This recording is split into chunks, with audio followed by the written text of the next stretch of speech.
واقعہ معراج اس کا انکار کوئی شخص بھی نہیں کر سکتا، کیونکہ قرآن مجید فرقان حمید کی نص قطعی کے ساتھ اس کو ذکر کیا گیا۔ مسجد حرام سے مسجد اقصی تک کا جو سفر ہے، اس کے بعد مسجد اقصی سے لے کر سدرۃ المنتہا تک، اور پھر سدرۃ المنتہا سے لے کر فکان قاب قوسین او ادنیٰ تک، یہ 3 مرحلے اس سفر کے ہیں۔ آپ نے اس بات کو یاد رکھنا ہے کہ اس سفر کے 3 مرحلے ہیں۔ جو مسجد حرام سے مسجد اقصی تک کا سفر ہے، وہ ہے بشریت مصطفیٰ صلی اللہ علیہ وآلہ وسلم۔ مسجد اقصی سے لے کر سدرۃ المنتہا تک وہ سفر ہے نورانیت مصطفیٰ صلی اللہ علیہ وآلہ وسلم، اور سدرۃ المنتہا سے لے کر لامکان تک کا جو سفر ہے، وہ سفر ہے حقیقت محمد مصطفیٰ صلی اللہ علیہ وسلم۔ اس لیے تو حضور نے ابو بکر سے کہا تھا، ابو بکر تم میرے ساتھ دن رات رہتے ہو، سفر میں بھی رہتے ہو، حضر میں بھی رہتے ہو، مگر مجھ محمد کی حقیقت کو میرے رب کے سوا کوئی نہیں جان سکتا۔ اس بات کو یاد رکھیے گا۔ 3 مرحلے ہیں یہ۔ پہلے کو کہتے ہیں سیر، دوسرے کو کہتے ہیں معراج، اور تیسرے کو کہتے ہیں اعراج۔ یہ 3 مرحلے ہیں اس سفر کے، تو آپ نے اس بات کو اپنے ذہن میں بٹھا لینا ہے۔ ہوئی کیوں معراج؟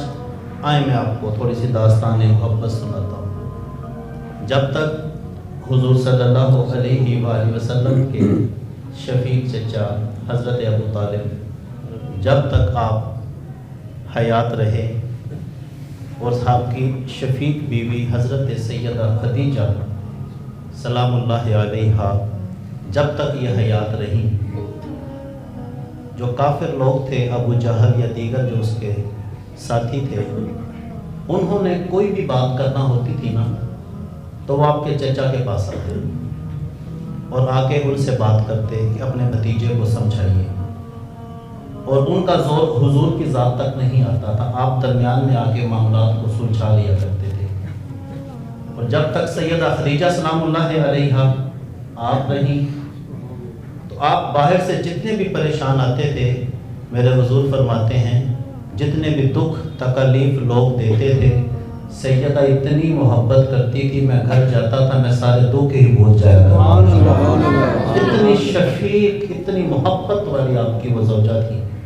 اور یہ بات یاد رکھیے گا، جب تک سیدہ خدیجہ حضور کے نکاح میں رہی ہے نا، میرے حضور نے دوسرا نکاح نہیں فرمایا۔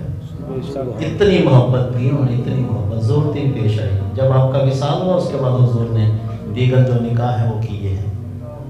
جب 1 سال اسلام کے اندر آئے، جس کو عام الحزن کہا جاتا ہے، غم کا سال، دکھ کا سال، حضرت ابو طالب بھی انتقال فرما گئے اور سیدہ خدیجہ بھی انتقال فرما گئی۔ حضور انتہائی پریشان، دین کی تبلیغ نہیں چھوڑی، باہر جاتے ہیں کافر تانے دیتے ہیں، کافر باتیں کرتے ہیں۔ اب ڈائریکٹ انہوں نے حضور کو ستانا شروع کیا۔ صحابہ کے درمیان ایک دن حضور بیٹھے ہوئے تھے، حضور نے فرمایا صحابہ دیکھو میں ان کو جہنم سے بچانے کے لیے آیا ہوں، مگر یہ پھر بھی جہنم کی طرف جاتے ہیں، میں ان سے اتنی محبت کرتا ہوں مگر یہ میرے ساتھ کیا کرتے ہیں۔ پھر حضور کے ذہن میں آیا چلو میں طائف کی طرف جاتا ہوں۔ حضور طائف کی طرف سفر کیا، اور وہاں جا کر وہاں کے سردار عبد یالین ان کو جا کے دعوت دین دی۔ جب ان کو جا کے دعوت دین دی تو انہوں نے قبول نہیں کیا۔ میرے حضور نے فرمایا میں آیا تھا، تم نے دعوت کو قبول نہیں کیا، بات کو ادھر ہی ختم کرو۔ کہنے لگے نہیں، بات کو ادھر ختم نہیں کریں گے، ہم تو شور مچائیں گے۔ زیادتی انہوں نے کیا کری، انہوں نے جب حضور واپس نکلتے ہیں 2 رویا قطاروں کے اندر اوباشوں کو کھڑا کیا۔ میرے حضور صلی اللہ علیہ وآلہ وسلم جب باہر نکلتے ہیں تو وہ کافروں کے اوباشوں کے ہاتھوں میں پتھر تھے، وہ میرے حضور کے پاؤں مبارک پر پتھر مارتے، اور حضور کی نازک ایڑیاں لہو لوہان ہو جاتی۔ حضور درد کی شدت کے ساتھ زمین کی طرف تشریف لے کر جاتے، بیٹھتے کہتے وہ اوباش آتے اور پھر آ کے حضور کو یہاں سے پکڑ کے اٹھاتے اور پھر دوبارہ حضور کے نازک قدمین شریفین کے اوپر پتھر مارتے. اس قدر دکھ دیے کہ سید عائشہ سلام اللہ علیہا ایک دن حضور سے کہتی ہیں حضور کیا احد کے دن سے سخت دن بھی کوئی آپ کے اوپر آیا ہے؟ کیونکہ احد کے دن حضور کے سامنے 70 لاشیں پڑے ہوئے تھے. آپ کے شفیق چچا حضرت حمزہ کا لاشا بھی پڑا ہوا تھا. حضرت مصعب بن عمیر نوجوان تھا بڑا خوبصورت، جس مدینے کی گلی سے جس مکے کی گلی سے گزرتا تھا اتنی پیاری خوشبو لگایا کرتے تھے کہ گلیاں معطر ہو جایا کرتی تھیں. مگر جب اسلام قبول کیا ماں نے سب کچھ چھین لیا، حضور کے قدموں میں آ گئے، شہید ہو گئے. تو کہتے ہیں کہ کفن کا ایک ٹکڑا حضرت حمزہ رضی اللہ تعالیٰ عنہ آپ کے لیے آیا. تو کہتے ہیں اس قدر اسلام کی غربت کے معاملات تھے، کمزور تھے کہ اگر سر کو ڈھانپتے تھے تو پاؤں ننگا ہو جاتا، اگر پاؤں کو ڈھانپتے تو پھر سر ننگا ہو جاتا.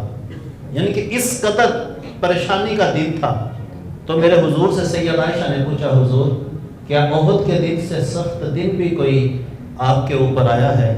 میرے حضور نے فرمایا ہاں عائشہ، جب تیرے شہر کے لوگوں نے مجھے پتھر مارے تھے نا تو وہ دن احد کے دن سے بھی سخت دن تھا، جب تیرے شہر کے لوگوں نے مجھے پتھر مارے تھے. اللہ کیا محبت ہے ان جملوں کے اندر جو حضور اپنی ازواج کے ساتھ اپنی بیوی کے ساتھ حضور بات کر رہے ہیں.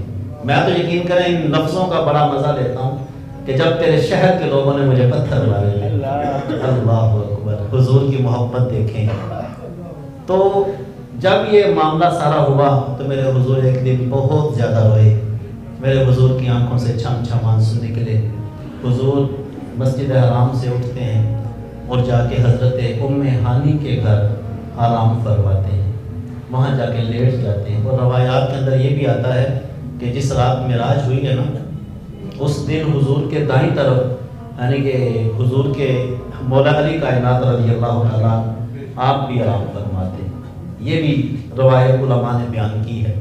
خیر حضور جلوہ فراز ہوئے، حضور لیٹ کے وہاں استراحت ہوئے تو رب کائنات نے جبریل سے کہا جبریل دیکھنا میرا محبوب اپنے بندوں کے لیے کتنا پریشان ہے، اپنی امت کے لیے کتنا پریشان ہے، کتنے دکھ دے رہے ہیں اس کو. وہ نہیں جانتے میں نے تو محبوب کو رحمت بنا کے بھیجا ہے. وہ نہیں جانتے محبوب بھی کوئی کسی کو دیتا ہے، میں نے تو محبوب ہی دے دیا. جبریل دیکھنا آنکھوں میں سے آنسو نکل رہے ہیں، موتیوں کی لڑیاں نکل رہی ہیں. جا میرے محبوب کے پاس جا اور میرے محبوب سے جا کے کہہ رب کائنات آپ سے ملاقات کا مشتاق ہے. سبحان اللہ. اور پھر ایسے ہی نہیں کہا، اگلی بات جو کہا محبوب سے کہنا طائف کے بازاروں میں دونوں طرف اوباش کھڑے ہوئے تھے، اے محبوب آپ کا رب آپ سے ملاقات چاہتا ہے، جن راہوں پہ آپ آئیں گے دونوں راہوں پہ اے محبوب فرشتوں کو کھڑا کیا گیا ہے. آپ دیکھیں کسی کو دلاسا دینا ہو نا، ہم لوگ دنیا دار لوگ ہیں، دلاسا دینے کی وجہ اکثر پریشان بھی کرتے ہیں، مزید پریشان کو پریشان کر دیتے ہیں. اور بعض جو محبت والے ہوتے ہیں وہ دلاسا دے کے خوشی کا اظہار بھی کر جاتے ہیں اور ہمدردی کا اظہار بھی کر جاتے ہیں. مگر یہاں معاملہ کچھ اور تھا.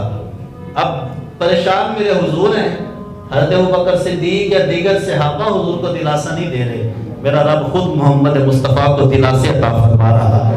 جبریل کو بھیجا، جبریل جانا ذرا میرا محبوب پریشان ہے. یہ داستان محبت یہاں سے شروع ہوئی کہ حضور پریشان ہوئے، حضور دکھی ہوئے. اور اگلی بات کیا فرمائی، محبوب ان اوباشوں کے ہاتھ میں کنکر تھے، پتھر تھے، وہ تیرے پر مارتے تھے. محبوب یہاں تو میں نے ہاتھوں میں ان کے مشعلیں عطا فرمائی ہوئی ہیں.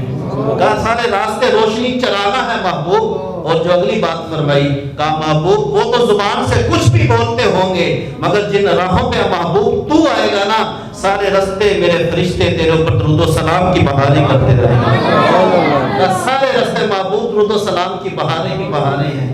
محبوب تجھے دکھ ہے سیدہ خدیجہ کا، تو پریشان ہے اس کی وجہ سے کہ جدائی ہو گئی ہے، ابو طالب کی وجہ سے بھی پریشان ہے. محبوب آنا ذرا آ کے، آج تیرا رب تجھے خود اپنے حریم ناز میں بلا کے جو نوازے گا تو سارے دکھ ہی بھول جائے گا. علماء محبت نے لکھا اتنا نوازا گیا، اتنا نوازا گیا، اتنا کچھ دیا گیا، مگر جب حضور واپس پلٹنے لگتے ہیں تو حضور پھر وہی بات کرتے ہیں، مالک میری امت کے بارے میں مجھے راضی کرے گا نا.